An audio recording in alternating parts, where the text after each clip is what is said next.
Gilded Sister by Kinda Brony. Chapter 2. Bright Light. Everything felt strange, but not bad.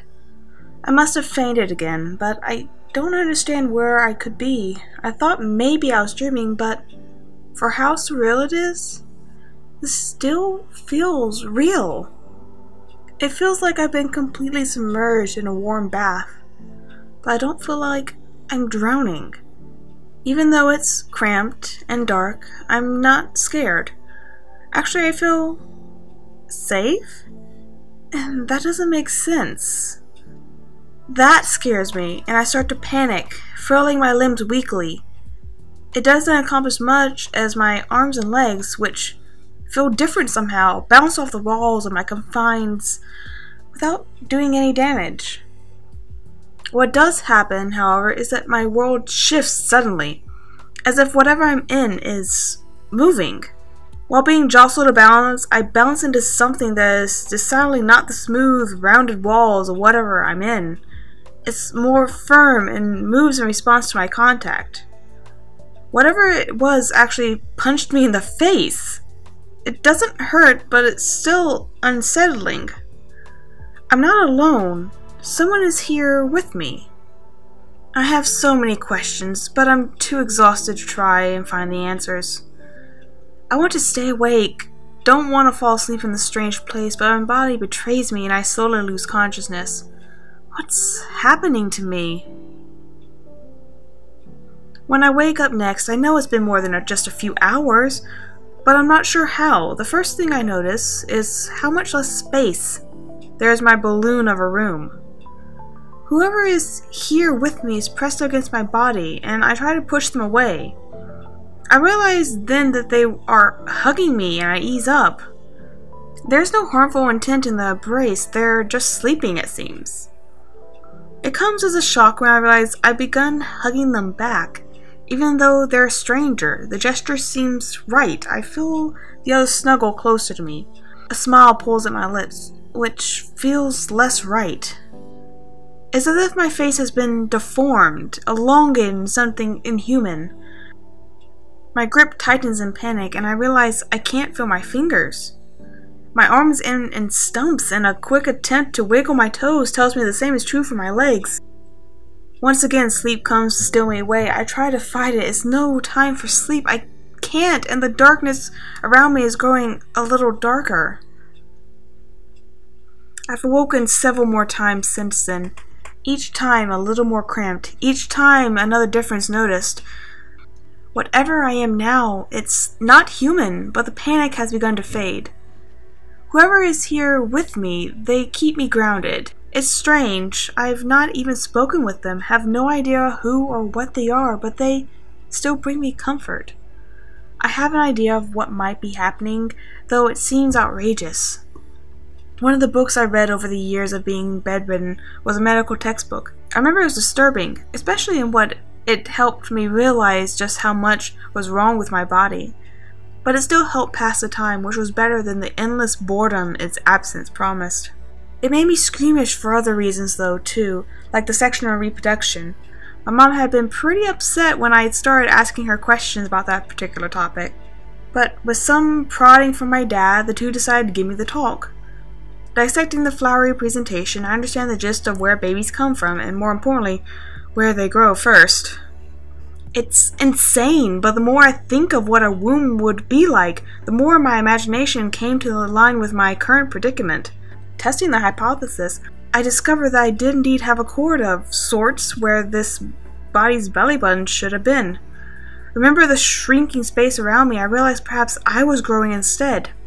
And the occasional shift and sense of movement could be explained by my literal being inside someone else.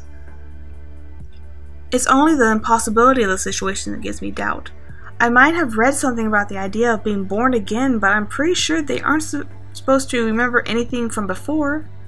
Plus, if this was really happening to me, then what happened to get me here? As soon as that thought comes, another follows, and I feel like I'm going to shatter. What is the last thing I can remember? The bright light, the wish, but something else too. The feeling, the encroaching darkness. Did I really die? Did I really fade just like that?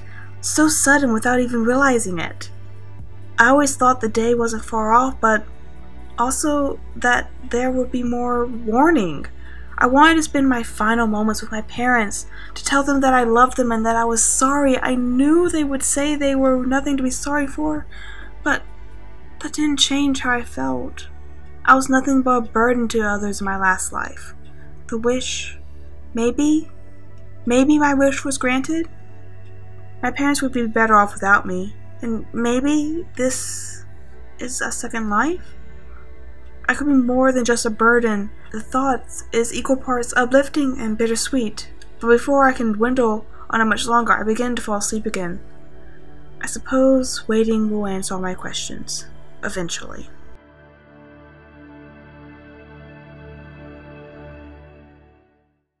My next awakening is nowhere near as peaceful as the others, as I am squeezed and twisted from side to side.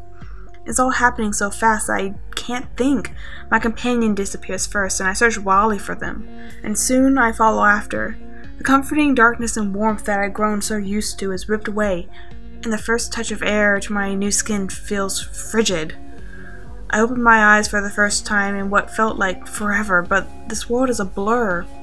It isn't quite colorblindness, but all I can really make out is the stark contrast between dark and light. I can see shapes and edges, but that's all so confusing. I'm scared. The world is so loud, the weight of gravity feels foreign. I'm picked up, carried in the crook of somebody's arm.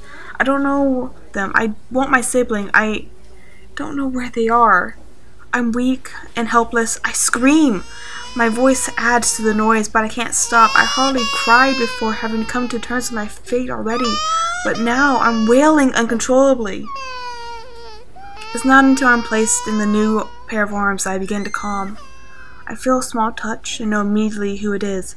I grasp out, holding my sibling with all my tiny might, as a tired but content voice whispers comforting words to us.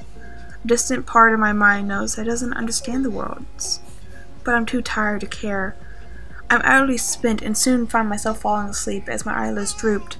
I try my hardest to see my sibling for the first time. All I can make out is two pools of blue in the sea of bright white, staring back at me, but I smile anyway. I think they smile back.